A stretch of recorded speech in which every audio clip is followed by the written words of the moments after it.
hey, it's supposed to rain. Check the radar before you head home because. I think we're good. The weather is really good. It says rain Friday, Saturday, Sunday, Monday, Tuesday, Wednesday. Oh, wow. Jeez. Yeah. And we're in the 90s. Yeah, I can't make radar. That's fine. You just gotta embrace the rain, and when it's this hot, well, it's, You know what, that is so true. So try to make fun. be positive, I like this too. And then they're beating on the roof again. Mm. So I apologize for the roof beating. I dealt with this Friday. It was awful. Was it? Awful.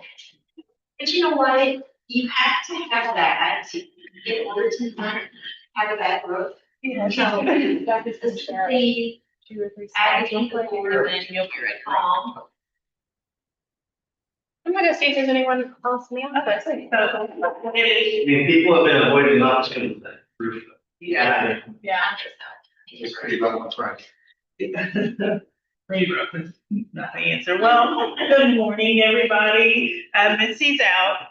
She's at date for later today. So, one of the biggest things we're going to talk about is next week, Anna McKissick is coming in. She's going to talk about, the economics right now in real estate and how it's shifting and everything. So we encourage everyone to invite somebody to come. We want to make sure that this is a packed house for her. The Louisville office said that it was an amazing meeting that they had. And then I know she met with the ALC and all of that. So She doing this in person? she's coming in office, yep, in person. So she will be here for the team meeting. So that's why let's get the house packed, but she'll be here all day, from my understanding. Like she'll be here for a little bit to talk to people. So Where's she from? she is Columbus. Columbus, but family is in Texas. Texas. Yeah. Outside of Dallas. So she did Columbus, Indiana? Columbus, Ohio. Oh, Yeah. Yeah. So that it would be that The McKissicks are the founders of our region. They're actually still the owners of our Yep. region. Yep. Mhm. It's the Ohio Valley region. That's what it is. Gotcha. You know, well, sure. Yeah, I see why I missed it. You don't forget the office. Yeah. Well, Janet just had a baby. Oh, yeah. A Little girl. Little girl. Little girl. Now, last her. It's baby season. She's at her home this week and she crushed her for that baby.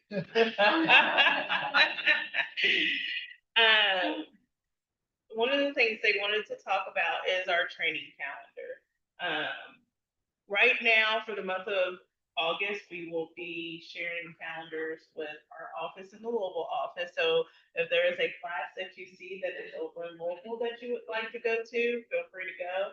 And their agents, it's so weird to see me coming up. You're looking out. And then their agents are able to come to any of our classes and sessions here right now, just for the month of August. So any questions about that? No. No. All right, Leslie, do you want to speak for a little bit? We want to thank Leslie coming in from Smith and Brody and providing this beautiful breakfast. I apologize for our attendants not being here because of the food. Hey, you never, that's what you learn in what we do. Sometimes you have a full house and sometimes not. Okay, you guys are all important. So no worries. We'll leave it here and then that way we come in, please, should it be. So Leslie Smith Friday, Angie gonna be here today, but she is not because what do? We close loans and she has 2 loans that have some conditions. She's like, I've got to get it wrapped up. So she apologizes for not being here, but I said I would hold the fort down. With our program, you have lots of options. We're locally owned here. This is our 17th year in business. And with that comes a lot of experience and knowledge. On your table, if you want it, there is a mortgage 101. This is just kind of an encapsulate, a report of what we look for, different programs we have. And then the other sheet is, different home financing, and I thought what I might just mention today is kind of some of the loans that we have in the pipeline. Sometimes that kind of hopes like, oh, I might have a borrower looking for a house that they could use that. So, I actually had a client that was pre-approved for rural development. They want to be in the rural area, great, 100% financing. They see the house, they love it, they make an offer, it gets accepted. And it's a manufactured home already existing on the lot, which you find this quite often in the rural areas. And we were all good to go, except it has to be the year of 2006 to get rural development financing. And what year is this one? It is 2001. So, hey, good morning. Morning. I see you have your assistant with you this morning. There's Chick-fil-A over there, so yeah. So with the same investor that we're with, because that manufactured home was a 2001, we are gonna switch to FHA financing and do a down payment assistance program. And we're still gonna get a direct rate. So right now, we are in the, our hurdles are structural engineer. The structural engineer's already gone out. And lo and behold, don't you know that there is no access door to get underneath the house to make sure that it's structurally sound. Hey, good morning. Chick-fil-A over there for you, sweet tea. So, you know, those are the hurdles that we're jumping through, but they are, determined to get manufactured home that's already on the problem. We're gonna go full development. We couldn't do that because of the year of it, so we're switching to FHA's down payment assistance. And so, you know, we're in the midst of that, pre-approved someone last night. I was heading home at like 5:30 because I had to get my son to football at 6. Client calls, they pre-approved them probably 6 months, could be 8 months ago. They found a house. I'm like, hey, I'm in the car. When I get home, let me look at your file. You know, the agent that they're working with, they really wanted to go conventional. So, all right, let's try conventional. And for the life of me, I could not get it approved at 3% down going conventional. But as soon as I switched it to 5%, it approved it. And then I went ahead and I rated going FHA just to kind of, you know, let's make sure we're encompassing across the board on financing. So yes, that's kind of what we do. I mean, we're always working as you guys are. So does anybody have any questions, maybe on the financing side, or maybe something you've run into, and we can kind of talk through that to see what we can do to make those deals work. Oh, I did want to mention too. Client that I had, I found their dream home at 755,000. They had a beautiful home, but this was really their dream home. They sold their house, had a big amount of 500,000 down on this 755. We did a 15-year. We bought the rate down to 4.75%. It cost them about 4,000 to buy that rate down. But again, always trying to work through. You know, it is possible to get those lower rates. You know, we are capped at how much we can buy it down to, but they were really pleased with, okay, yeah, wanting their payment at a certain threshold on the 15 years. So, all different kinds of things out there. Are you starting to see refinancing yet? Yes, ironically, I had a client come to me that needed to do a cash out refinancing. Honestly, as I like to say, they were just living high on the top.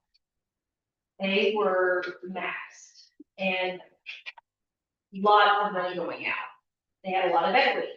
So yes, doing a cash out refinance on this particular one that I was working on is a veteran. And, you know, on VAs, you can go all the way to 100% LTV on, you know, their LTV. But I could not get this one done because they had this payment along the way. And so they'll be able to take a 1x30 on the late, but they had 2 and 3x60 on some of their credit cards, just different. So I referred them to another local bank. It's actually a credit union. And actually, I just got a text on the way here that said, hey, got the appraisal in, we are good to go. And it's going to give them a lot of relief And then I'm hoping down the way that they'll come back and we'll consolidate that first with that 3 but yes, yeah, there's a lot of people out there, and, that's a good point, and thank you, that if you've got someone that's kind of wanting to get their house on the market to sell, we can do a refinance on something that's already been listed. But before they list, before you look, let's look at maybe, consolidating debt, or doing some of those home improvements to get it so ready and to maximize. What, how often are you doing buy?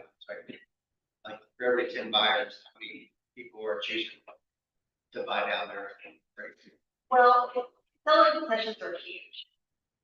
I typically, anyone that I create with, and when I talk with you guys, I'm always like, if we can get any seller concessions, it's gonna help the buyer.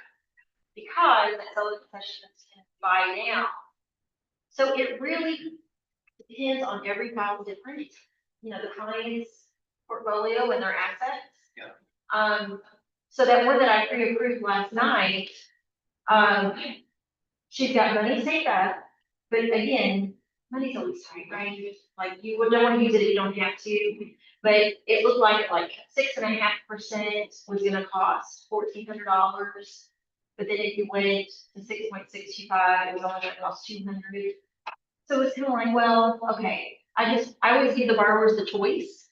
Like, hey, if it all works out, you can get original in there, we got, some of the concessions, and we'll look how much our aggressive we can be on the rate. So really on every client we're looking, but, it just really depends on how much of the concessions and on how aggressive we can be. Or do buyers ever ask specifically like, hey, because you're suggesting that, are they asking for it? It's different with everyone, but when you've got the savvy, like the gentleman that was buying the dream home and wants the 15th year, he said, how aggressive can we be? And I mean, I say they're older, they're my age. Like, I'm like the older couple that are 50. So they're savvy enough and they had enough assets that it was like, all right. And so I was aggressive as I could be, we really went up for it. And I actually lowered our compensation, we went borrower paid. And so I explained all of that and they were fine with paying my compensation. The most we can make on a file is 2.75 on any file, but that's always negotiable. And so going borrower paid, I only charged 2%, which helped with the closing costs. And then, you had another, percentage on that, which is a 4,000, just for the discount. So, it's our job to kind of get them pre-approved, and then I always like to say, how aggressive you can. And sometimes we need to be aggressive to make the ratios work. That one that Angie, actually, the reason she's not here for those that just came in, Angie would be here, but she is working through some last minute conditions to get it closed, so she apologizes for not being here, but we all know that's what's important in our business. And so in our conversations, when we write from here, she's really trying to get those ratios, they have to be below a certain threshold. And so I said, okay, have we taken the homeowner's insurance down to bare bones? Have we buy the rate down anymore? Just different things like that. So, anyway, I will not take up any more of your time. I know what our time is valuable. So if there's no other questions, thank you again for letting us be here. We know you have lots of options, but we would love to be an opportunity, and we're always here to help. Thank you. Thank you. A round of applause. Thank you.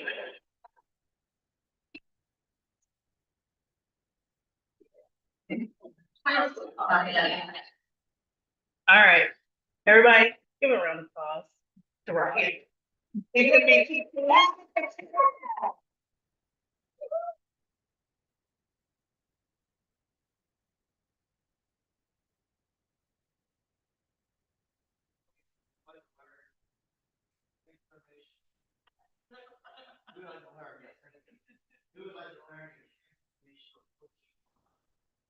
That you can use on yourself. And maybe you already know this model. Maybe you already know this model. So I'm gonna walk you through a model today that is my favorite coaching model. And I'm gonna do it with a lens of real estate. I can use it as an example. You can literally use this on yourself, you can use it on your kids, use it on your parents, your spouse. Don't recommend that. Never works out for anybody well. However, it can help anybody that's stuck. Okay, you ever felt stuck? Felt stuck, take it. Yes, sir. I think I feel stuck every single day. That's what I was. So, yeah, so, the coaching model is the acronym is point FAR.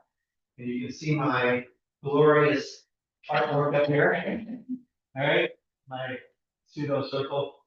P, you start at the very top, PTFAR. So in the coaching world, we call that point FAR. Right? Would you like to know, has anyone ever seen this model?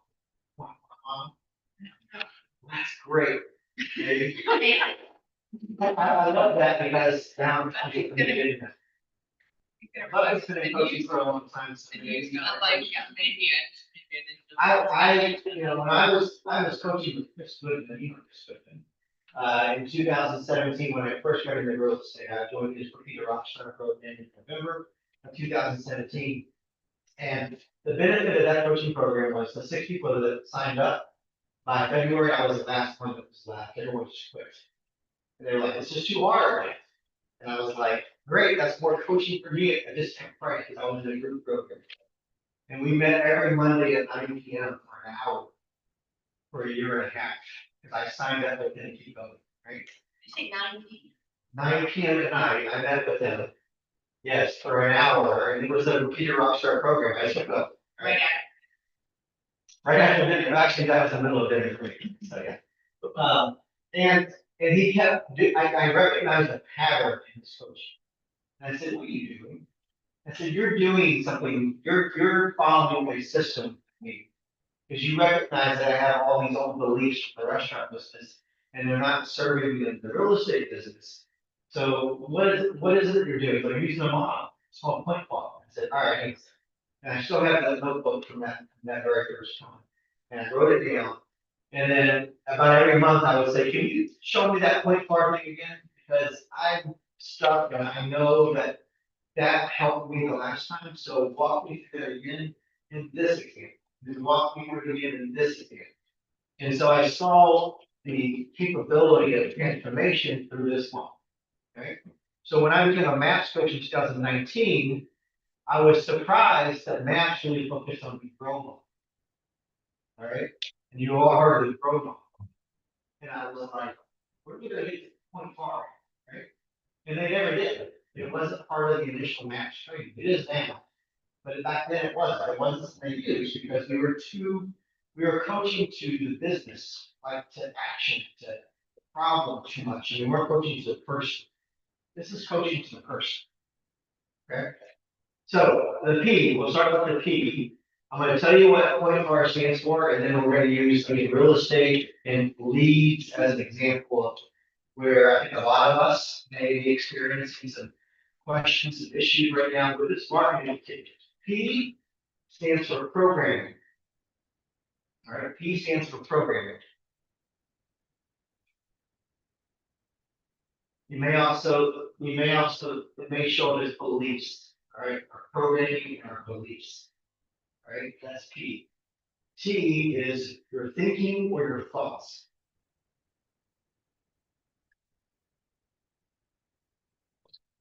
And F is for, you might guess it. Fears. That's close. Fears is one of them. It's feelings, emotions. And the fears is so feelings or emotions.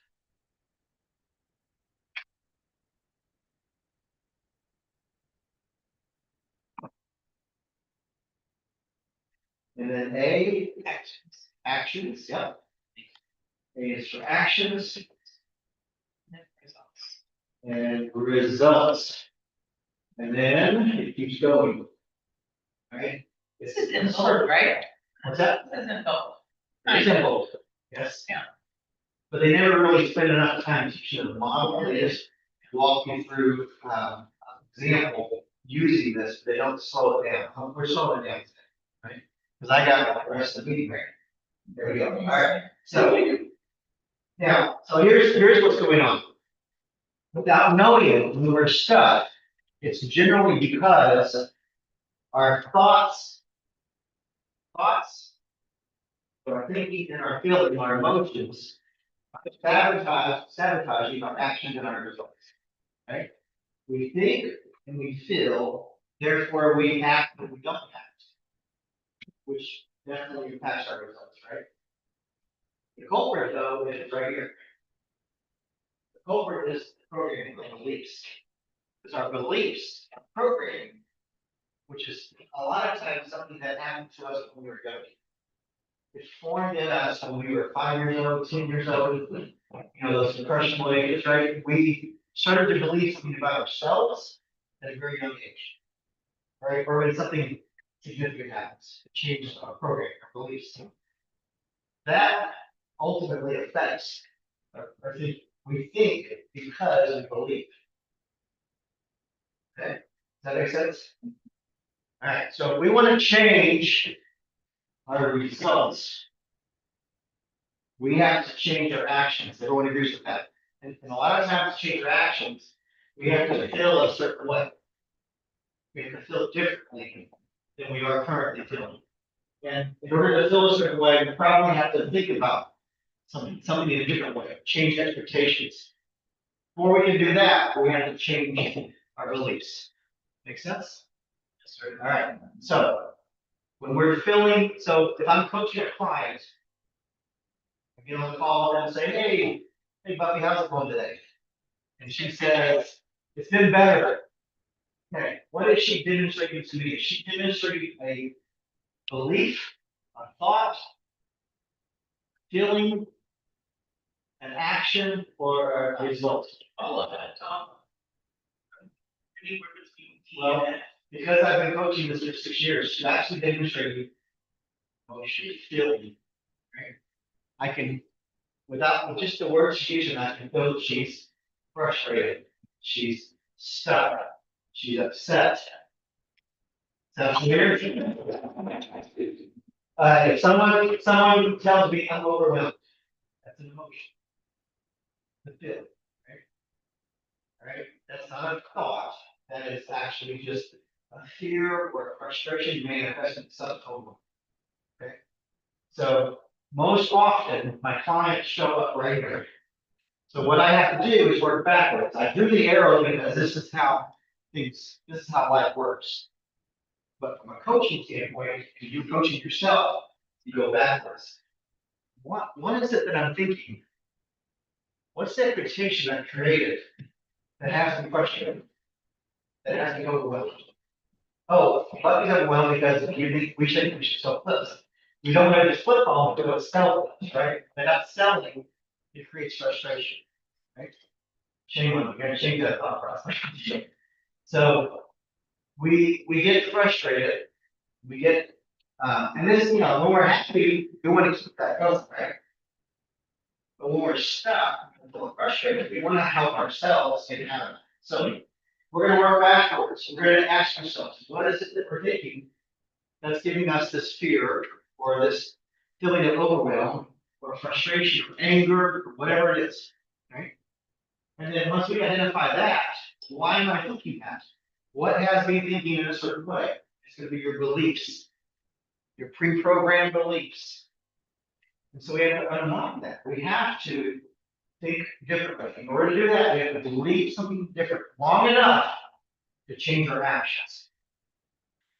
Now, a lot of us would say, and Bowley talked about this, some people in this room probably can just power through, do the action, get the better result, and that better result will change our program. Anyone like that in here? Can anyone power through and just do it anyway, and eventually the results will come? Depends on the situation, depends on how bad you want to change. How bad you want that result, your big why. Put your head down and go. What's that? Just put the head down and go. Straight down and go, right? I'm like that. Right? I can power through. And Some of us are that way, most of us need to change our beliefs, need to have a different thought, need to create a new expectation before we can power through to change the action, okay? Most of us. And I would say all of us have that experience most of the time. And then sometimes, some of us can power through. I think if you're just powering through, like you can do that once or twice, but if you do that continually, that's when you have burnout. Because you're. And burnout against the is grain. emotion. Yeah. Right? Because the trap is when you power through, you think it's gonna get easier. Well, being easier is one of the worst programming beliefs that you could ever have. Because it's not supposed to get easier, right? Right? You're supposed to just get better and make it hard. Right? If life gets easier, it's probably because you lowered your goals. And that's not who we are, right? We increase our goals, which means we're accepting the challenge that things are gonna be harder. Right? And they're always gonna be harder if we want more. Fair enough? Right? Again, if you're thinking, this is a perfect example. If you're thinking that the result is things are gonna get easier, well, you're sabotaging yourself. More overwhelm, more frustration. It's never gonna be easy. Don't sabotage yourself. Don't create an expectation, things are gonna get easier because you done it twice, 3 times, 10 times. Right? And how long you been able to see? 13 years. Is it easier this year than it was 10 years ago? Yeah. No. Okay. I rest my case. I think parts of things get easier, like certain things that maybe you worked on, that part gets easier, but then as you scale and get bigger, then it just creates different problems or more complicated problems. The actions in the simplest form get easier, right? Writing a contract gets easier. Having the environment petition. Right? But we fool ourselves into thinking that buyers, because we're great at the actions, are just gonna say yes. And that's not the market we're in, right? So, I'm gonna use leads as an example here. Just now that I got. 34 minutes. Oh, man. All right. How many times, so let's say you got a lead. I don't care where the lead came from. Could be Zillow, could be an open house lead, could be a Facebook lead. And I know all those leads are the same, but that's not. Right? How many times you get a lead? How many times do you think you need to reach out to them, to contact them, to call them, text them, email them? How many times does it take for the average lead to respond? 12? 14. 10, 16. 5. 11. Okay. How many times does the average agent make actual attempts to get a hold of that? Average age. 4. 9. 2. Okay. Yeah, not even The one. first answer was 11. Right, Ally was the price. I'm gonna get right box. The second answer is 2. Okay, so an average agent. Missing by 9. Thinks that 2 is enough. Right, so they do 2. And what's the result? Occasionally, someone does pick up because it's an average. And so they're thinking as 2 is enough. Right, the reality is 11 is the right answer. Do we know the percentage of agents that reach out 2 times as compared to the 11 times? I know Because, the averages. I mean, that seems like a pretty easy. Well, okay, in bold, it's like that, it's a 3%. Bold, they say, how many people, there's not owners, and it's like 3% raise the rate. Right? Like, how many people actually call DTD 3%. It's always 3%, 3 to 5%. Not very many. All right, the competition can be great. The competition, I want you to believe this to be true today, and it is true. The competition to be great is not that much. it's pretty insignificant. The competition to be average is significant. The competition to be average is significant. Competition to be great is not. There's not that. Be great. You should be willing to do the work. That's the quote. Yeah, absolutely. Yeah. I just figured that out. So. Write it down and write it down. Buffy, did you write that down? Yeah. Right. Competition to be great is not that great. Competition to be average is. So, anyway. But think about this, all right? If we believe that 2 is enough, and it actually is 11, then our actions are 2, our results are, we don't get results. And so we keep believing the same thing because we're stuck, right? The thinking is 2 is enough. What's our emotion? What's our feeling? Frustrated. Frustrated. Is why nobody's answering the phone.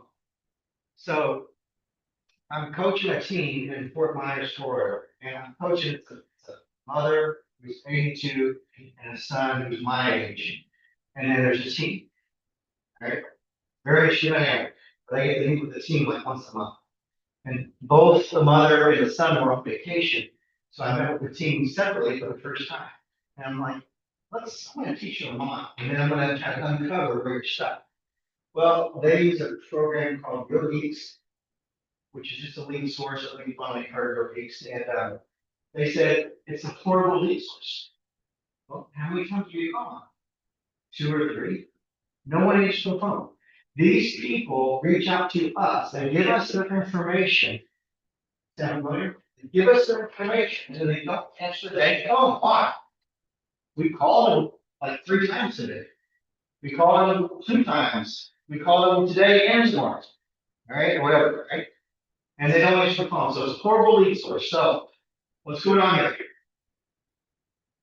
The programming is 2 times, 3 times is enough. Their thinking is, their thinking is the lead should be ready to answer the phone because they reached out to us. All right, I get a referral. Even referrals, you gotta call them 10 times. They don't just answer the phone the first time because they're what? They're busy. They have lives outside of real estate. Real estate's our job, not their job. Okay, so we're thinking that the leads want to be contacted. Which that's somewhat true, and then we know there's leads that don't want to be contacted. They just put a button on mistake. I don't know how they do that, but they do. So we get frustrated when our actions, the circle, right? We get frustrated when our thinking is wrong. Not realizing our thinking is wrong. We get frustrated because these leads should want to answer the phone, and they don't. Right? So then our action is when we stop calling them. Real geek lead comes in, and I'm not gonna call them, it's a waste of time. So then what happens to the results? They get none of them. They make less money, they're frustrated, they go find another job. Right? Which all they come out and say is, well, real estate wasn't for me, because nobody wanted to answer that now. Right? Now, what if you all knew the right answer, right? You knew that it's 11, 14, 12, whatever the number is, it's a high number. And by the way, that's the average. Which means for every person who picks up the phone on the first call, there's that person picks up the call, picks it up on the 22nd call. The average is 11. 22 times. Are you gonna call over the next 10 days, 22 times? Well, that's why you're at 550%. That's why you email. We have to have a different belief. Right? If we don't change our beliefs, right? We can't accept the fact that the data tells us 11 is the average. And us then think the truth, which is I'm gonna have to call 20 times to get these people to answer the phone. And then be okay with it. Right? Once you know the work that has to be done, then you have to decide, am I okay? If you're not okay with it, then you are in the wrong profession. Right? You wouldn't go work at fix your house as a line cook and decide, well, I'm not gonna actually cook. I just put the title of line Now, you would go there with education, this is a job, I'm gonna cook. Okay? No one makes it past the first day saying, I'm not gonna cook in their life, right? In real estate, how does anyone make it and say, I'm not gonna call? I'm not gonna call 20 times. It's clearly because they have a different thought process or belief about what it takes to be successful in this business. You can read the MRA, it doesn't tell you to call 20 times. It doesn't tell you. It says you gotta get in front of people. And these are the different ways to do it. But it doesn't tell you that open house lead, you still have to call 20 times. It doesn't tell you.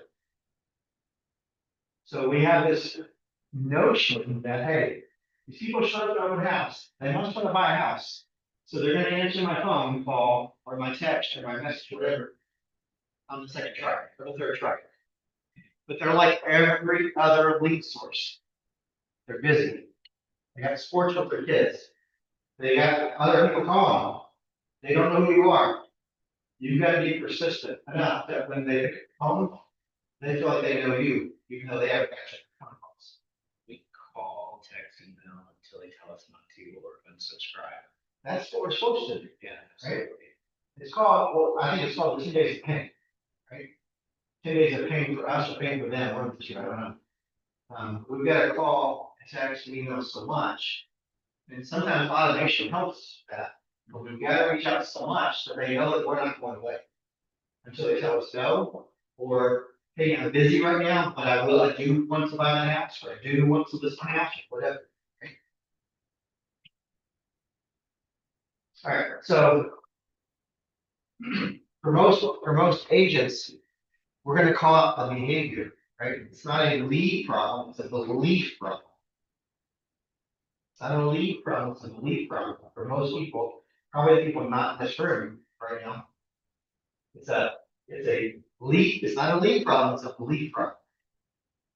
Right? So I wanna change it.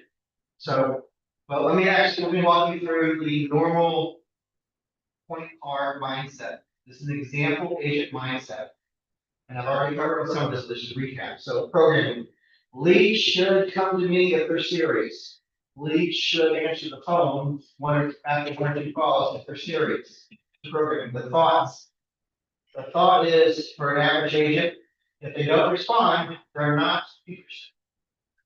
They don't respond, okay? The feelings are discouraged, rejected. Now they want to avoid them altogether. All right, frustrated. The actions, they're going to stop calling after a couple of tries. And then what's the result? The leads go cold, they have no closings, they have closing. And then does that reinforce their initial thought? Yeah, it reinforces the fact that they believe that the leads should come to be serious. Okay? Most people just weren't serious, so I need to go talk to them. I need better leads. I need better leads. I need rates to go down. I need more inventory, more house looked at. It's too hard, right? Okay. We'll take your market share. All right, here's the empowered version. All right. Programming. This is a bit of affirmation. All right, you've all heard of affirmations, a bit involved, you know what affirmations are. Affirmations are powerful because it's one of the only scientifically proven ways to change your mindset without having done the action. Affirmations can change your mindset without having done the action. Okay? Leads respond with consistency and with value. Leads respond with consistency and value. That's an affirmation. Okay? Thoughts. It's normal to follow up 11 plus times. I'm playing the long game. It's normal to follow up 11 plus times. I'm playing the long game. When you do your job and you're calling 11 plus times, at the end of the day, when you know you called and you've done everything you're supposed to do you feel confident? Do you feel assured? Do you feel like, hey, I'm in this for the long game? Or do you feel frustrated because nobody answers the phone? If you feel frustrated, it's probably because that's the first time you ever actually made all the calls that one day. But if you do it every day, if you do your job every single day, then you know not wrong. Or know what answer, right? So you know what is true is that if I keep going, this is just Monday and Tuesday and Wednesday, I'm gonna have 3 appointments set. Right? All right, actions, you will, because you have an empowered belief and you have empowered thinking, and your feelings are showing up as empowered, confident, committed, your actions are persistent, consistent tasks. And then what kind of results are you gonna get? More conversations, all right, more conversations, more appointments, more income. But it starts here. It starts right here. So we have to work to change our beliefs.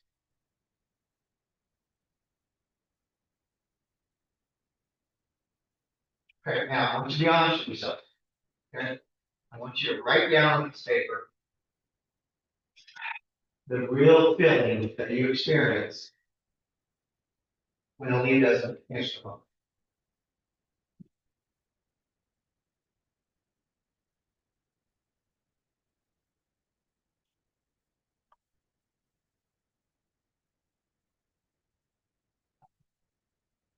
I want you to write down why you feel that way. Be honest with yourself. Because I promise you, me talking for 10 minutes is not changing anybody's beliefs. Right? There's work to be done. Why do I feel? Well, why do you feel that way? Now, I want you to write down what you would rather feel.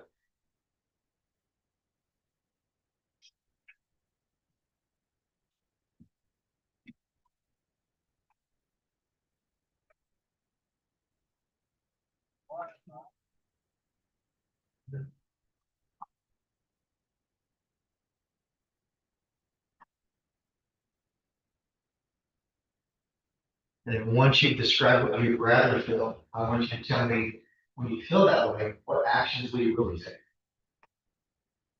Write it in. Power, write it in.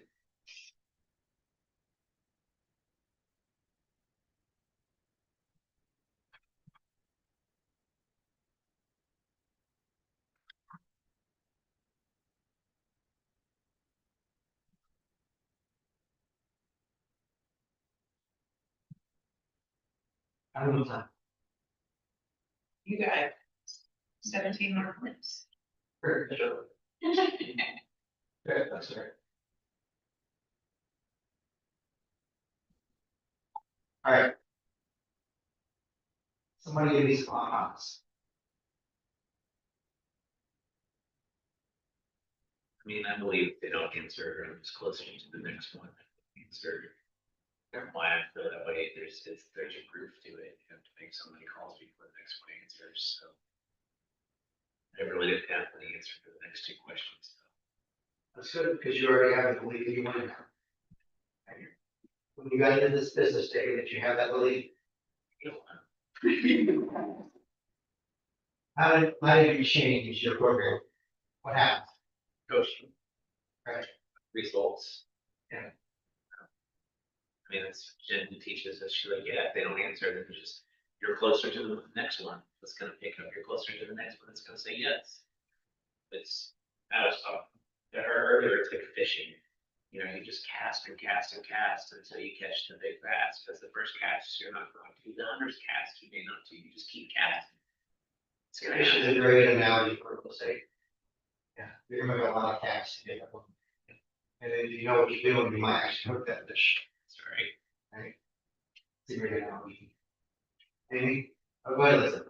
Sorry, I'm not a realtor, but we're so parallel Okay, with our business and what you guys do, and I'm kind of like you, there's disappointment when you don't get a hold of the person or they don't call you back, but when they do, I think that gives you encouragement, and I just have to be on.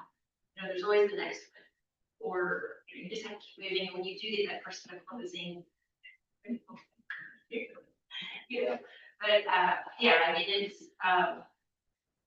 you cannot get stuck, because you can so get stuck you get discouraged. You just gotta keep moving on, and those that do get to closing are so grateful, and it takes all of us, right? I always like to tell, if a client gets a little sideways, or even an agent, it's like, look, I don't get paid until we get to closing. I want this to close as badly as you guys do, and to keep calm, because if you start to get a little flustered or frazzled, it can really go sideways. Everything you just said, there is moments you can pull out that are release, right? That we're all in this together, right? That, the value of staying calm, right? Because we all know, we've all been in situations where the other side didn't stay calm, or our clients didn't stay calm, right? They were going through some kind of belief in the programming that was causing that feeling, that emotion to show up, right? Because calm is emotion, calm is a feeling. The opposite of that is, complete overwhelm, right? So there's a reason why your clients, right? And now we should use this model with clients. There's a reason why your client has an emotion. What are they thinking? And what is the belief that has them thinking about it? Right? So you can help your client unpack it, so you can reframe what they're thinking, help calm them down. You can't just tell them to be calm. That does not. Calm down. That does not work, yeah. And that's, Tell your kids or your spouse, calm down, calm down. and their expectations. We get clients all the time that go into the schedule of moving. How many times has that happened to you guys? Where, well, I've already got movers set, and we haven't even talked about the closing date yet. And it's like, oh, guys, okay, let's talk about that. Because we're not there yet. My aha is that, when things are going great and the ball's rolling downhill and you're like, this is awesome, that you can go backwards, like you said, and like everything's rolling, but then when all of a sudden the ball's going uphill and it gets harder, it does go back to your perspective and your beliefs. So that's, yeah, just and we're in such this kind of,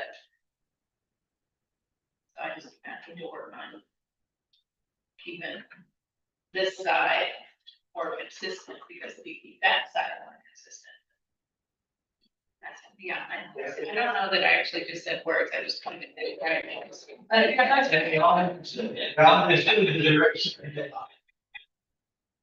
love the analogy of people though. Downhill is always easy. Going back It's easy at the time, and then good things are happening too, like more, you're attracting better things, because your attitude's better, your thoughts are better, your actions are better, everything, your feelings are better, so you're attracting. It's, You use the word perspective, which is, I haven't used that word yet, that's that programming perspective beliefs, right? And when we meet with our client the very first time, once to listen to the buyer, our job is to give them the perspective. Is to do what we can to help their beliefs. We're setting the expectation right here with them. And then that expectation is going to empower their thinking. Right? If we don't set the expectation, and we don't know what they're going to think, and we don't know what they're going to feel, and we don't know what actions they're going to take, and what the results are going to be. Right? Well, we've all seen it go south.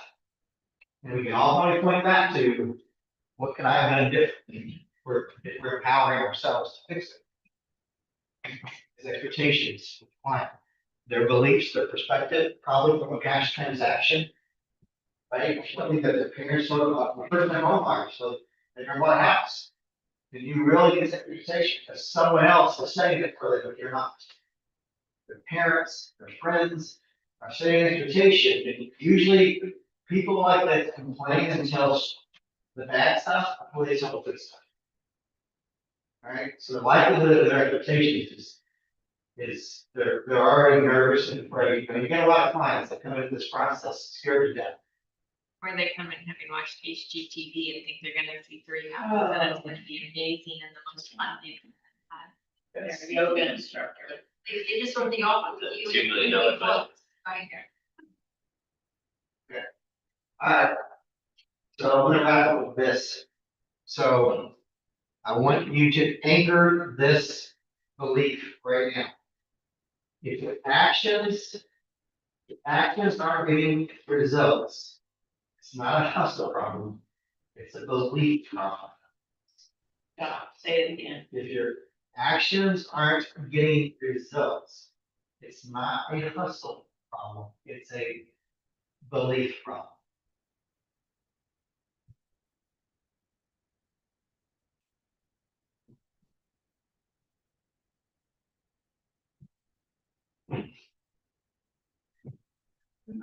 The belief, the new belief that I want to leave you with this is, I'm the kind of agent who shows up consistently. This is the new belief. I'm the kind of agent who shows up consistently because that's what success requires.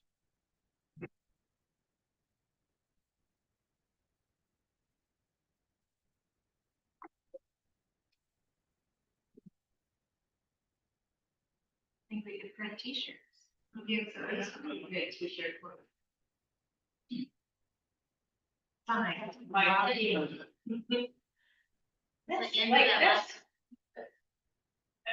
parenting too. That's relationships, people that are showing, Yeah, you have to show up. Seen it with my three daughters, boys that are showing up and putting in the consistent work. You go in my office, Always hanging around. hanging right above my computer, it's this. You see it every day. Because when I get stuck, I know the solution is right there. Once I could visualize, I feel like there's so many people that always ask themselves, and even like other people, like, why do I do this, why do I do that? And I can't figure it out. I don't know, like, that was my kind of aha, seeing the backwards of it, of where you need to look back to, is what ultimately, like, that's the brain, like, it tricks you every single time when you're going through stuff, you're doing a transaction, and like, your brain's going in different directions, but you don't stop to think, where is it resulting from? Where is it coming from? Where does it come from? Where does the feeling come from? What's the action? Yeah. Where does it come from? It's the backwards of like looping it all together in order to change how it all flows. That was. The challenge for you is this. In the next 24 hours, in the next 24 hours, find a place to use this line on yourself.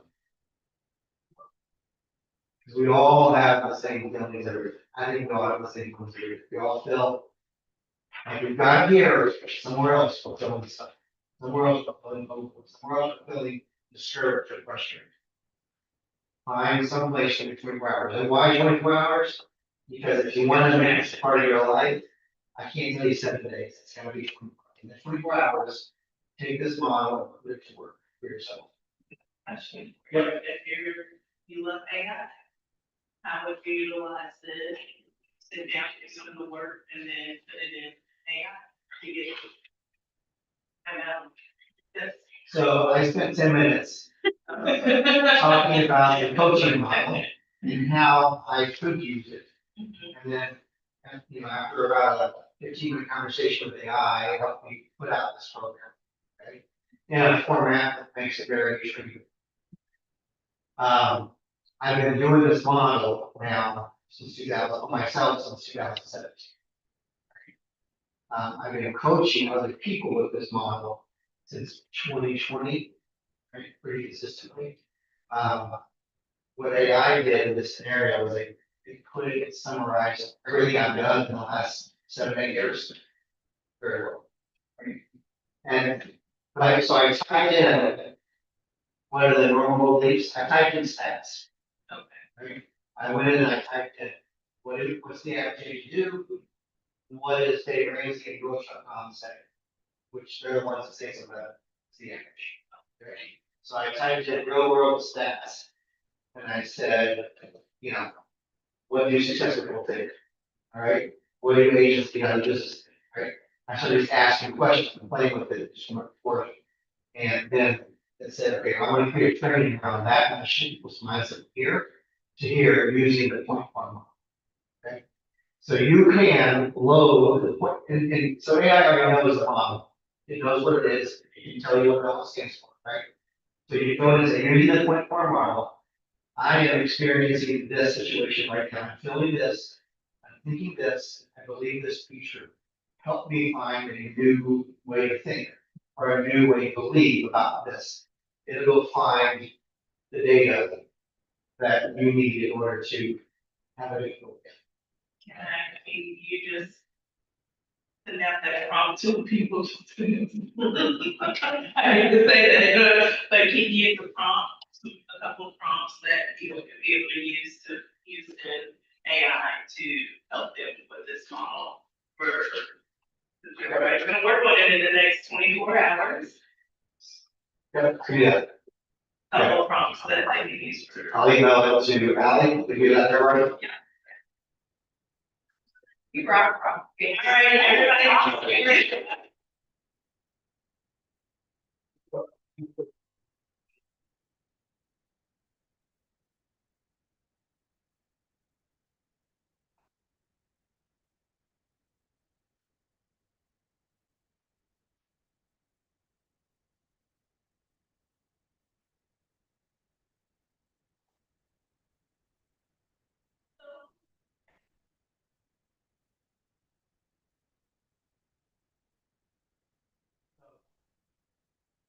So I've got an AI prompt.